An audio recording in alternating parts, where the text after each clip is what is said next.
Vamos à palavra do Senhor, no primeiro livro de Reis, capítulo 1. Diz assim a palavra do Senhor. Sendo o rei Davi já velho e entrado em dias, envolviam-no com roupas, porém não se aquecia. Então lhe disseram os seus servos: procure-se para o rei nosso senhor uma jovem donzela que esteja perante o rei e tenha cuidado dele, e durma nos seus braços, para que o rei nosso senhor se aqueça. Procuraram, pois, por todos os limites de Israel uma jovem formosa. Acharam Abisag, sunamita, e a trouxeram ao rei. A jovem era sobremaneira formosa, cuidava do rei e o servia, porém o rei não a possuiu. Então Adonias, filho de Agite, se exaltou e disse: eu reinarei. Providenciou carros e cavaleiros e 50 homens que corressem adiante dele. Jamais seu pai o contrariou, dizendo: por que procedes assim?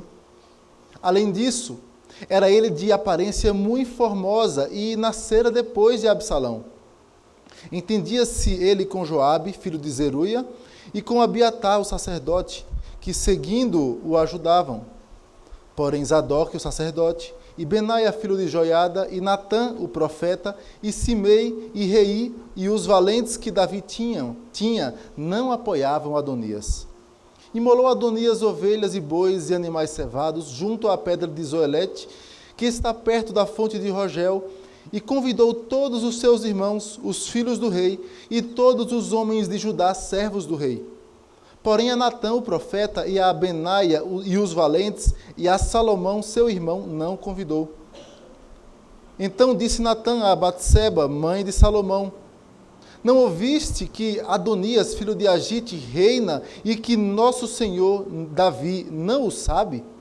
Vem, pois, e permite que eu te dê um conselho, para que salves a tua vida e a de Salomão, teu filho.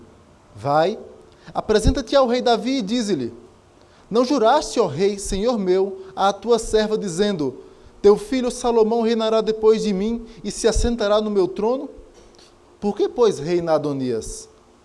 Eis que, estando tu ainda a falar com o rei, eu também entrarei depois de ti e confirmarei as tuas palavras. Apresentou-se, pois, Batseba ao rei na recâmara. Era já o rei muito velho, e Abisag, a sunamita, o servia. Batseba inclinou a cabeça e prostrou-se perante o rei, que perguntou: que desejas? Respondeu-lhe ela: Senhor meu, juraste à tua serva pelo Senhor teu Deus, dizendo: Salomão teu filho reinará depois de mim, e ele se assentará no meu trono. Agora, eis que Adonias reina, e tu, ó rei, meu senhor, não o sabes. Imolou bois e animais cevados e ovelhas em abundância, convidou todos os filhos do rei, a Abiatar, o sacerdote, e a Joabe, comandante do exército, mas a teu servo Salomão não convidou.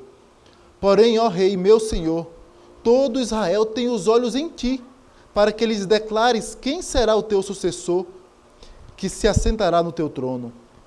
Do contrário, sucederá que, quando o rei meu senhor jazer com seus pais, eu e Salomão, meu filho, seremos tidos por culpados. Estando ele ainda a falar com o rei, eis que entra o profeta Natã. E o fizeram saber ao rei, dizendo: aí está o profeta Natã. Apresentou-se ele ao rei, prostrou-se com o rosto em terra perante ele e disse: ó rei, meu senhor, acaso disseste: Adonias reinará depois de mim, e ele é quem assentará no meu trono? Porque hoje desceu e imolou bois e animais cevados e ovelhas em abundância, e convidou todos os filhos do rei e os chefes do exército e a Abiatar, o sacerdote, e eis que estão comendo e bebendo perante ele, e dizem: viva o rei Adonias! Porém a mim, sendo eu teu servo, e a Zadok, o sacerdote, e a Benaia, filho de Joiada, e a Salomão, teu servo, não convidou. Foi isto feito da parte do rei, meu senhor? E não fizeste saber a teu servo quem se assentaria no teu trono depois de ti? Respondeu o rei Davi e disse: chamai-me a Batseba. Ela se apresentou ao rei e se pôs diante dele.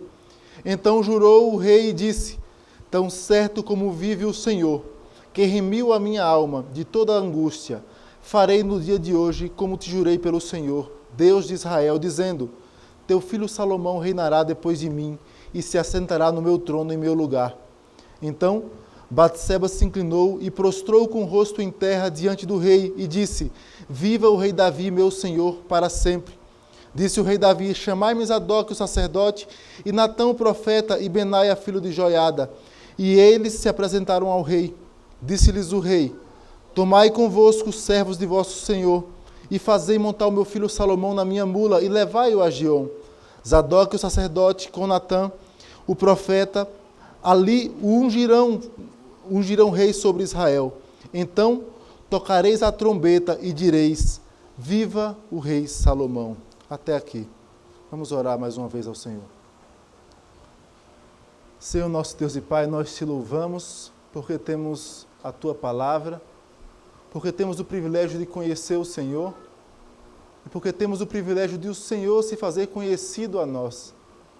Ó Deus, somos tão falhos e pecadores, imerecedores da Tua graça, imerecedores, ó Pai, de todas as coisas que vêm das Tuas mãos. Mas, por misericórdia, nós te suplicamos, nos méritos de Jesus Cristo, ó Deus, que o Senhor fale conosco, Pai, fale com a Tua igreja. Queremos, ó Deus, aprender mais do Senhor, mais da Tua palavra, ó Deus, e colocar em prática com o auxílio do Teu Espírito. Pedimos isso mais uma vez, não porque merecemos, mas porque confiamos nos méritos de Cristo. Em nome dele nós te pedimos. Amém. Meus irmãos, estamos a cerca de 15 dias das eleições. E eu creio que para todos é uma eleição atípica. O cenário do país talvez não tenha sido tão complicado desde quando se acabou o chamado regime militar. E se pararmos para analisar a situação em todas as áreas, o quadro é realmente preocupante. Preocupante não só na questão financeira, na economia do país, na área social, mas preocupante para o povo de Deus. Muitos candidatos têm se levantado com ideologias totalmente contrárias à Escritura. E a questão que nós queremos levantar é: o que será do povo de Deus caso os governantes que sejam eleitos, de presidente a deputado, caso esses governantes comecem a colocar leis, a criar leis contrárias à Escritura? O que será da igreja caso o Estado afunile as suas leis e obrigue ou queira obrigar a igreja a fazer práticas contrárias à Escritura? O que acontecerá se os nossos filhos forem bombardeados mais do que já são nas escolas com políticas educacionais contrárias à Bíblia? O que será da Igreja de Cristo se o cenário político se voltar assustadoramente contra a sua noiva? Meus irmãos, quando Adão e Eva pecaram, Deus prometeu que o descendente da mulher pisaria na cabeça da serpente e que a serpente feriria-lhe o calcanhar. Desde aí a Escritura mostra uma tensão entre os descendentes da mulher e os descendentes da serpente. Os descendentes da serpente representando como um reino parasita, paralelo, não como uma simples antítese, brigando forças, lutando contra Deus, medindo forças, mas um reino parasita. E nós já vimos isso desde Caim e Abel, passando por Noé, passando por Abraão, passando por José, passando por Moisés, e chegamos agora até Davi. E o cenário é o mesmo. A Escritura mostra os descendentes da serpente perseguindo os descendentes da mulher. O povo de Deus sendo atacado constantemente e continuamente por um reino parasita. E o que a Escritura mostra é que este reino parasita urge como leão, querendo tragar o descendente da mulher. A história da redenção mostra essa tensão. Mas nós vamos perceber que mesmo que os cenários sejam os piores possíveis, mesmo que a igreja seja atacada de maneira sem igual, Deus continua reinando soberanamente. E Ele cumpre a sua promessa. E Deus cumpre a sua promessa, meus irmãos, em primeiro lugar, a despeito das ações equivocadas do seu próprio povo. Deus cumpre a sua promessa a despeito das ações equivocadas do seu povo. Versículo 6. Observe o que o texto diz. Jamais seu pai o contrariou, dizendo: por que procedes assim? Além disso, era ele de aparência muito formosa e nascera depois de Absalão. Jamais seu pai o contrariou. Observe que mesmo Davi, sendo o homem segundo o coração de Deus, como a Escritura mesmo diz, e de fato era, mesmo sendo alguém voltado para Deus, disposto a fazer a vontade de Deus, ele não estava isento de pecados. Davi era pecador. E Davi, na sua velhice, comete um erro que cometeu também durante a sua vida, o erro da omissão na criação dos seus filhos, na omissão de corrigir os seus filhos. E aqui nós temos um detalhe, é que os livros de Samuel e os livros de Reis, os 4 livros, eles são na verdade uma unidade, chamada os livros de Samuel, no texto hebraico. Eles têm uma continuidade, os 4 livros. E nesses livros tem um detalhe que é ressaltado, tem uma ênfase na ideia de aparência, de formosura. Em 1 Samuel capítulo 9, versículo 2, o texto fala da formosura do rei Saul. 1 Samuel capítulo 16, versículo 8, diz que Davi era de boa aparência. 1 Samuel capítulo 14, versículo 25, abra a sua Bíblia, fala sobre Absalão. 1 Samuel capítulo 14, versículo 25. O texto diz: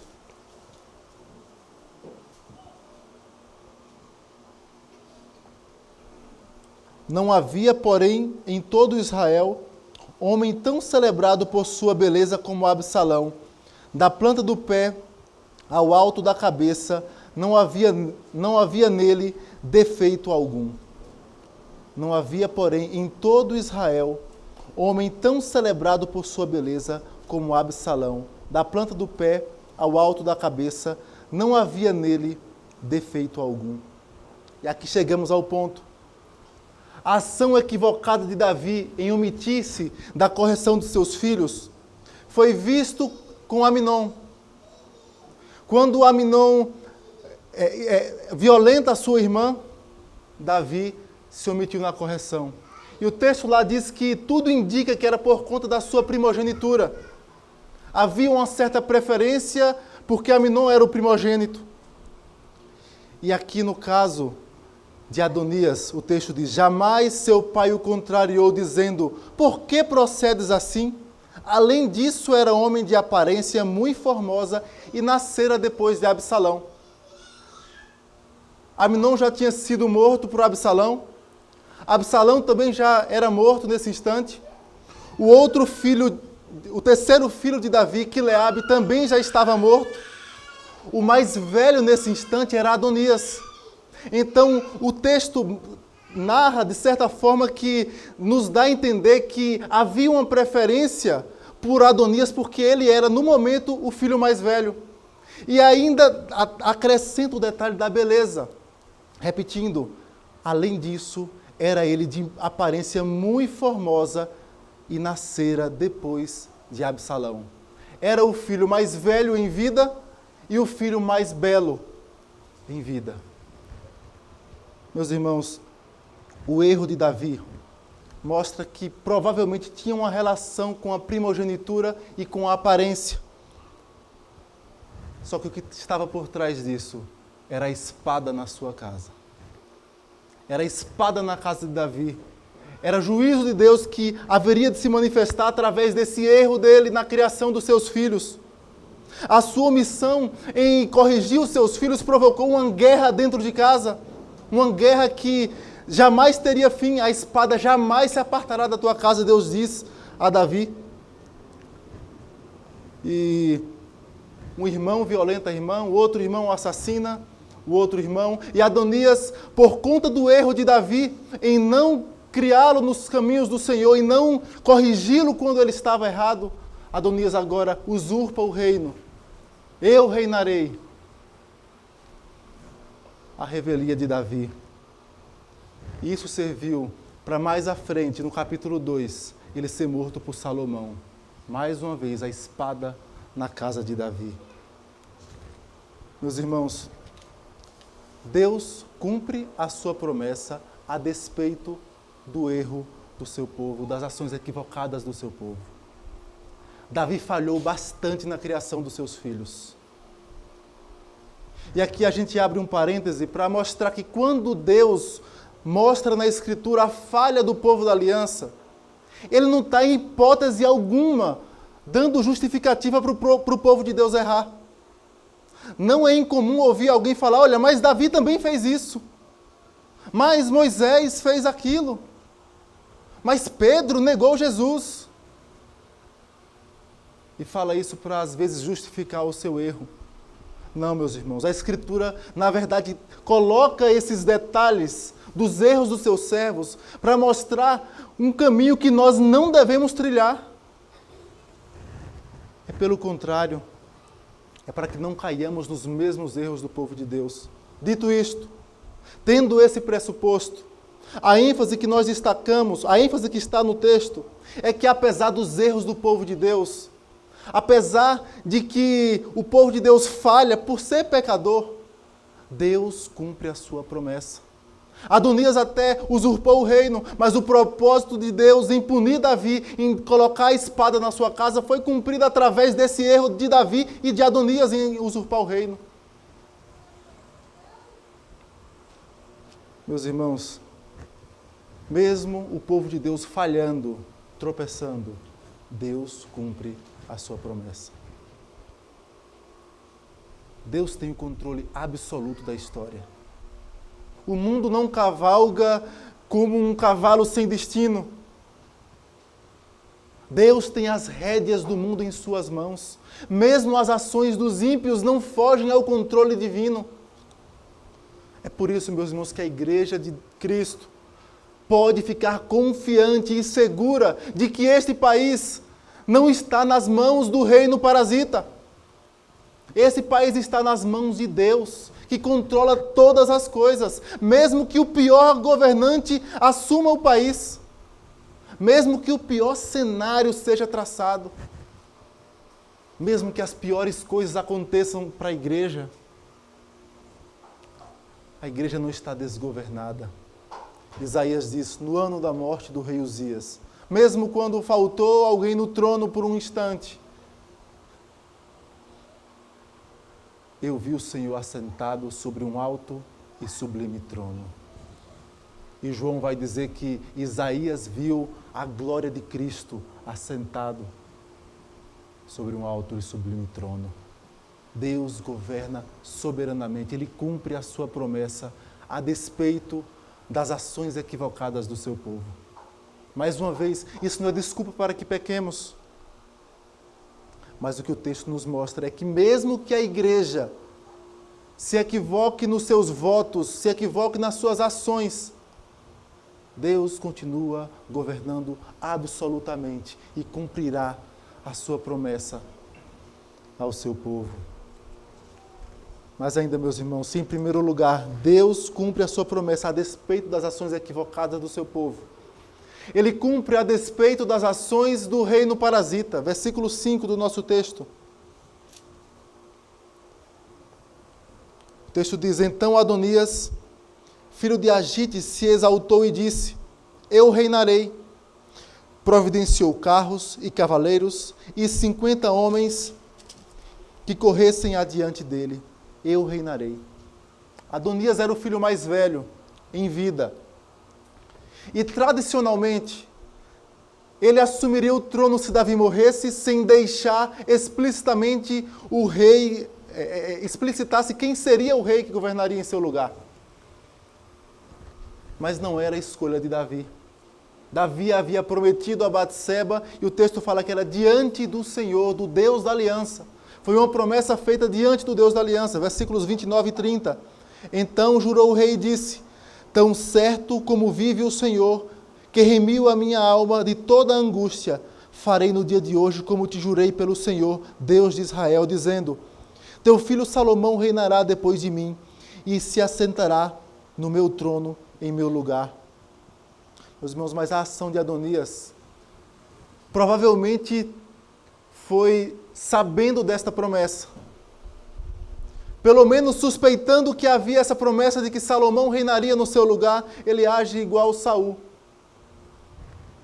Persegue aquele que seria o ungido do Senhor.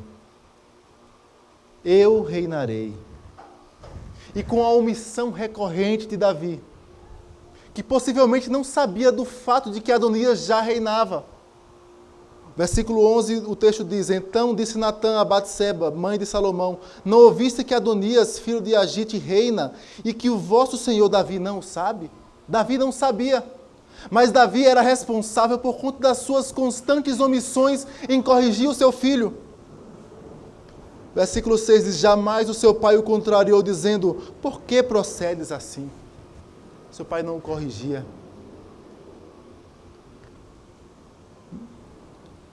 E o texto diz que Adonias se aproveitou disso, da omissão do seu pai, usurpou o reino, eu reinarei, preparou carros, preparou cavaleiros, preparou 50 homens, contou com Joabe, que era o capitão da guarda de Davi, do exército de Davi, com Abiatar, o sacerdote, aquele que escapou da matança do rei Saul na casa sacerdotal. E ainda chegou a fazer sacrifícios. O texto diz que Abiatar que Adonias imolou ovelhas e bois e animais cevados junto à pedra de Zoelete. Imolou Adonias. Um papel que era sacerdotal, ele comete o mesmo erro de Saul. Quando, forçado pelas circunstâncias, não espera Samuel e faz sacrifícios ao Senhor, querendo obter do Senhor o favor. E provavelmente esse era o mesmo intuito de Adonias, obter o favor divino.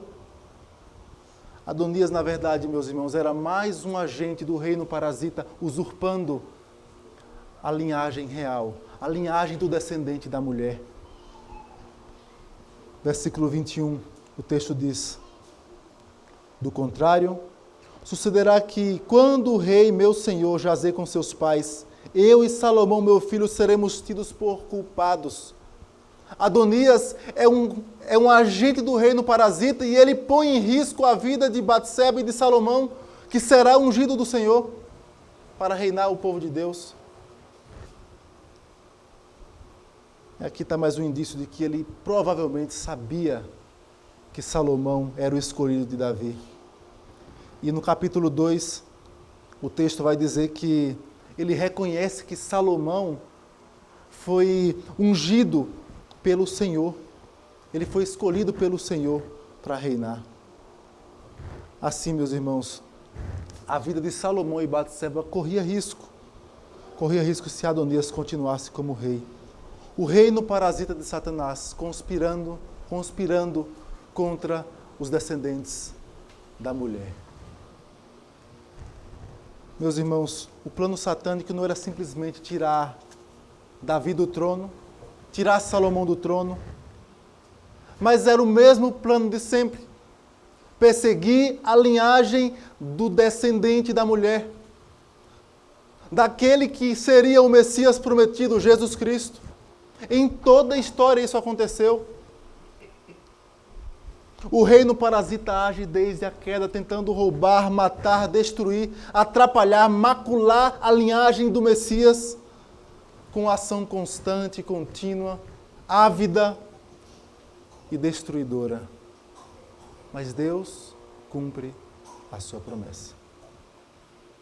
A despeito das ações do reino parasita, Deus cumpre a sua promessa. Mais uma vez, meus irmãos, a história não está à mercê desse reino parasita. Ele não é um reino autônomo, que faz o que bem entende e o que quer. Está debaixo do controle divino. Lembre do episódio de Jó, em que o texto mostra isso claramente. Deus permitindo que Satanás haja de maneira, impondo seus limites. Em toda a Escritura isso é revelado. Deus tem o controle absoluto sobre todas as coisas. Ele conduz de maneira sábia e perfeita. Tudo está sob o seu total conhecimento, mas não só apenas do seu conhecimento, mas do seu controle. Meus irmãos, Deus cumpre a sua promessa. É por isso, meus irmãos, que qualquer ameaça contra a Igreja de Cristo não pode levar a Igreja de Cristo ao pânico, ao desespero. Não pode levar a Igreja de Cristo a um pavor de achar que o que será da Igreja agora? O que será da Igreja se o governo passar a fazer isso? Se passar a fazer aquilo?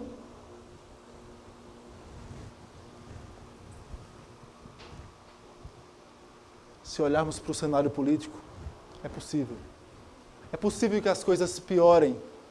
Aliás, o que a Escritura nos mostra é que nos fins dos tempos as coisas piorarão. Mas à Igreja de Cristo cabe a confiança. Depositar no Senhor a sua esperança. De saber que Ele cumpre a sua promessa, a despeito da ação do reino parasita de Satanás. Em primeiro lugar, Deus cumpre a sua promessa a despeito da ação equivocada do seu povo. A despeito da ação do reino parasita. Mas Ele cumpre a sua promessa, dando sabedoria ao seu povo para agir sabiamente. Redundante, dando sabedoria para que o seu povo haja de maneira sábia. Usando o seu povo para agir conforme a sua palavra. E aqui nós destacamos 2 exemplos na vida do profeta Natã. Versículos 11 e 12. O texto diz que Natã dá um conselho a Batseba. O texto diz: Então disse Natã a Batseba, mãe de Salomão: Não ouviste que Adonias, filho de Agite, reina, e que nosso senhor Davi não o sabe? Vem, pois, e permite que eu te dê um conselho, para que salves a tua vida e a de Salomão, teu filho. Nessa primeira cena que destacamos da sabedoria que Deus deu a Natã, o conselho de Natã tinha 2 propósitos. O primeiro deles era fazer com que Davi cumprisse a promessa que ele fez diante do Senhor, do Deus da aliança, a Batseba, de fazer Salomão rei em seu lugar. E o segundo propósito era salvar a vida de Salomão e de Batseba, que corria sério risco caso Adonias continuasse no poder, no reinado de Israel, e Davi morrendo, eles perderiam a proteção. Eles seriam provavelmente mortos. Assim Natã age sabiamente. Chama Batseba e fala: olha, não está vendo que Adonias está reinando? Fala com Davi. Faz com que ele cumpra a promessa. E quando você chegar lá e estiver falando, eu entro e confirmo tudo o que você está falando. É quando o texto diz que mostra uma segunda cena, a entrada de Natã perante Davi, versículos 22 a 27. Sabiamente Natã entra e repreende Davi, mostra que Davi precisa tomar uma decisão, faz questionamentos. Estando ele ainda a falar com o rei, versículo 22. Estando ela ainda, Batseba, a falar com o rei, eis que entra o profeta Natã, e o fizeram saber ao rei, dizendo: aí está o profeta Natã. Apresentou-se ele ao rei, prostrou-se com o rosto em terra perante ele, e disse: ó rei, meu senhor, acaso disseste, Adonias reinará depois de mim, e ele é quem se assentará no meu trono? Porque hoje desceu e imolou bois e animais cevados e ovelhas em abundância, e convidou todos os filhos do rei, e os chefes do exército, e Abiatar, o sacerdote, e eis que estão comendo e bebendo perante ele, e dizem: viva o rei Adonias! Porém a mim, sendo eu teu servo, e a Zadok, o sacerdote, e a Benaia, filho de Joiada, e a Salomão, teu servo, não o convidou. Foi isto feito da parte do rei, meu senhor? E não fizeste saber ao teu servo quem se assentaria no teu trono depois de ti? Lembre-se que Natã era o profeta, próximo ao rei e conselheiro do rei. E o que Natã pergunta é: você é o responsável por tudo isso? Foi você que colocou Adonias no poder? Não está vendo o que está acontecendo? O rei precisa tomar uma atitude. O rei precisa agir sabiamente, antes que seja tarde. Salomão, meus irmãos, tinha a seu favor a promessa do rei Davi, tinha o profeta Natã, tinha Zadok, o sacerdote, tinha Benaia, que era capitão da guarda pessoal de Davi, e era um dos seus 30 valentes que é narrado lá no segundo livro de Samuel. E daí, com a repreensão, com a sabedoria de Natã, conduzindo toda aquela situação, conduzindo Batseba e falando com ele mesmo com o rei Davi. Davi mandou que ele, Zadok, ungisse Salomão, colocasse na mula real e gritasse: viva o rei Salomão, como um anúncio de que ele era o novo rei. Assim, meus irmãos, a coroação de Salomão mostra os resultados da ação sábia do seu povo. Deus cumpre sua promessa, usando o seu povo para agir sabiamente. Sabiamente. É certo que haveria uma tragédia muito maior naquela casa, se não fosse a ação sábia de Natã nesse instante, usado por Deus. Mas o texto deixa claro que era Deus quem estava no controle da situação. Não era simplesmente por amor a Davi, não era por amor a Salomão, não era simplesmente por amor ao seu povo, tudo isso era fato. Deus amava sim o seu povo e ama o seu povo, mas era por causa da sua promessa desde o Jardim do Éden. A promessa de fazer com que o descendente da mulher pise na cabeça da serpente. Foi por causa da promessa. A promessa de Jesus Cristo. A promessa de que Cristo se assentaria no trono de Davi. De que Cristo reinaria com um reinado que jamais teria fim. Quando teus dias se cumprirem e descansares com teus pais, então farei levantar depois de ti o teu descendente, que procederá de ti. Estabelecerei o seu reino. Este edificará uma casa ao meu nome, e eu estabelecerei para sempre o trono do seu reino. Eu lhe serei por pai, e ele me será por filho. E se vier a transgredir, castigá-lo-ei com varas de homens e com açoites de filhos dos homens. Mas a minha misericórdia se não apartará dele, como a retirei de Saul, a quem tirei diante de ti. Porém a tua casa e o teu reino serão firmados para sempre diante de ti. Teu trono será estabelecido para sempre. Era uma palavra direcionada a Salomão inicialmente, mas que apontava para o caráter do reinado de Cristo. Num reinado que não teria fim, que não tem fim. O texto, meus irmãos, não está trazendo uma briga de filhos de Davi. Não está simplesmente relatando filhos querendo brigar por um reinado.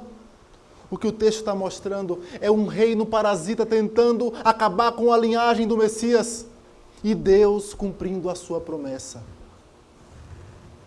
Deus cumprindo a sua promessa. Deus cumpre a sua promessa. A despeito da ação equivocada do seu povo. A despeito da ação do reino parasita. E usando o seu povo para agir de maneira sábia. Buscando sabedoria em Deus. Deus cumpre a sua promessa de trazer Cristo, e Ele fez isso. Talvez alguns falem: Cristo está demorando de voltar. Já tem mais de 2000 anos, ou cerca de 2000 anos que Ele veio. Ele está demorando. Talvez era o mesmo questionamento que o povo judeu fazia na época em que Cristo veio. Esse Messias não vem? Esse descendente da mulher está demorando. Mas ele veio, porque Deus cumpre a sua promessa. Ele se assentou no trono. Ele reina soberanamente. Reina não só sobre a sua igreja, ele reina sobre todas as coisas. Ele é o justo juiz. Meus irmãos, Deus cumpre a sua promessa. Quero trazer 3 aplicações para os irmãos. A primeira delas, sabedores de que Deus cumpre de fato a sua promessa, temos a garantia de que em Cristo encontramos misericórdia para quando falharmos. Em Cristo encontramos misericórdia para quando falharmos. Davi falhou. Mas Davi falhou porque era pecador. Mas Cristo pagou a culpa de Davi e a nossa culpa. É por isso que podemos nos achegar confiadamente a Cristo. Podemos nos achegar confiadamente sabendo que encontraremos dele o perdão. A um coração compungido e contrito, Deus não despreza. Quando o povo de Deus falha, o povo de Deus tem a garantia do perdão. Pode recorrer ao Deus da aliança, ele perdoa. Mais uma vez, isto não pode ser desculpa para vivermos em pecado. Romanos 6, versículo 1, o texto diz: que diremos, pois? Permaneceremos no pecado para que a graça seja mais abundante? De modo nenhum. Como, pois, permaneceremos no pecado, nós os que para ele morremos? E João, na sua primeira carta, diz: se todavia alguém pecar, temos um advogado justo. Quando falhamos, temos a garantia do perdão que vem de Cristo. A segunda aplicação, precisamos confiar em Deus.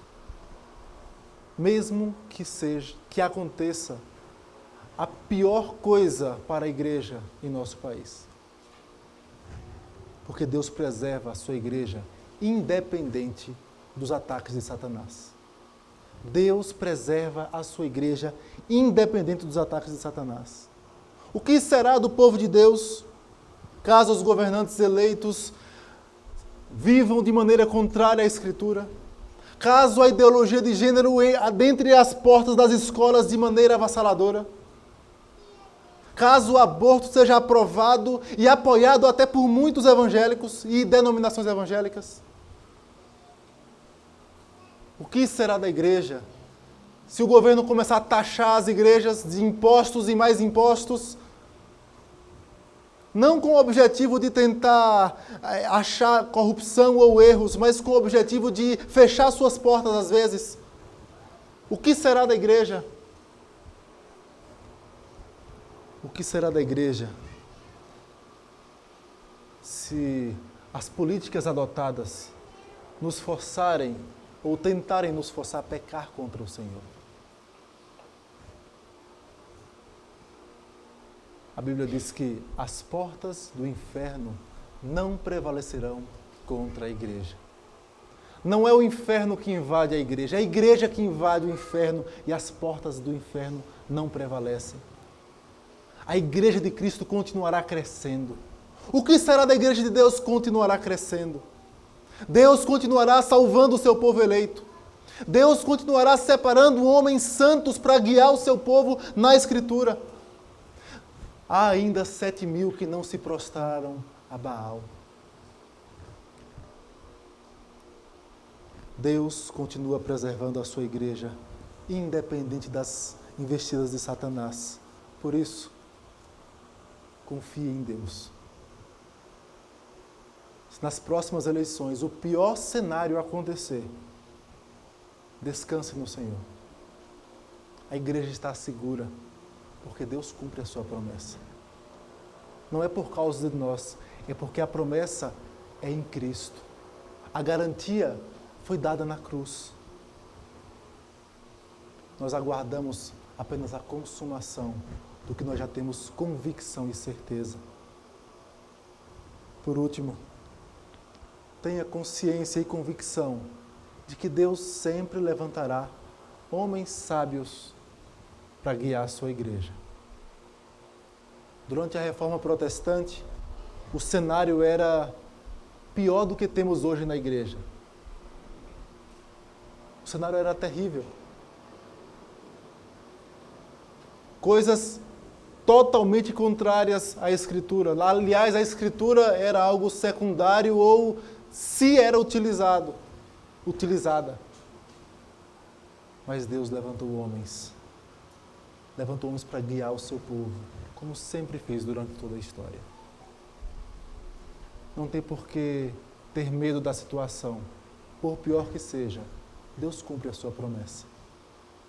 E a promessa que aguardamos hoje é da volta do Messias, da condução dele todos os dias até a consumação dos séculos, porque ele está com a sua igreja. Não temos por que ter medo. Que Deus nos abençoe.